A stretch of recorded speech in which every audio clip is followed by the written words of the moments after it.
First add the path so that camera move on it.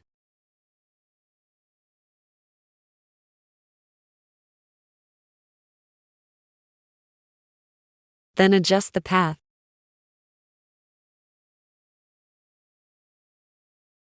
Then go to edit mode and edit points of path. Then add the camera. Then click on Alt plus G so that it move to world origin. It is very important.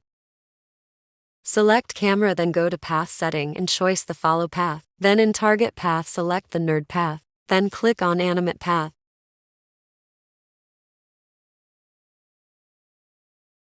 Click on numpad 0 key to move in camera view. Then animate camera. For this, see my video how to animate a tree. Thank you for watching.